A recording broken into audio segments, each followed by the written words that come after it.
Hello, my name's Mark Goodacre, and I'm sitting in the Fellows Garden at Exeter College, where I did a lot of thinking while I was a student about the synoptic problem. I've continued to think about this over the years. One of the things that's always fascinated me is a particular category that people talk about when they look at the synoptic problem, a category that gets called Mark-Q overlaps. Now, why is that interesting?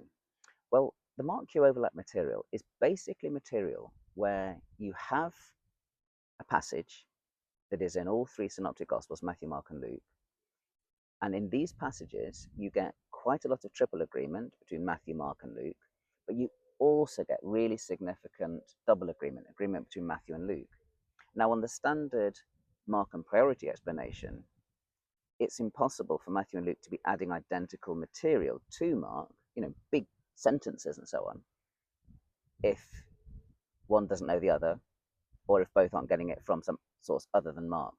I mean, to give an illustration, in John the Baptist preaching, in Mark's Gospel, John the Baptist says, he will baptize you with the Holy Spirit, full stop.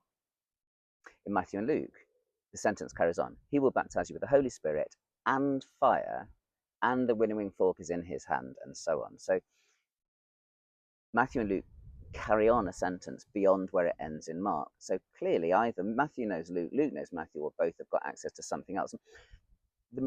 Many people believe that Matthew and Luke are independent of one another.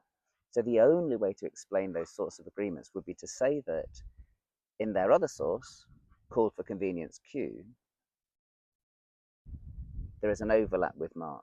Mark and Q overlap. So the theory of Mark Q overlaps grow. I've always had a real problem with this idea of Mark Q overlaps, not because in principle two sources could easily overlap, but because one of the reasons for believing in the existence of Q in the first place is that Matthew and Luke are supposed to be not agreeing against Mark. It's one of the arguments for Q that Matthew and Luke don't agree in substantive ways against Mark, except that they do. And we've just seen one. He will baptize you with the Holy Spirit and fire, and his winnowing forks in his hand. And that's not the only example, there's other ones as well. So what I like to do is I like to talk instead about major agreements between Matthew and Luke against Mark, and to say, why are the major agreements between Matthew and Luke against Mark? And my explanation, and others that believe in the Farrow theory have the same thing.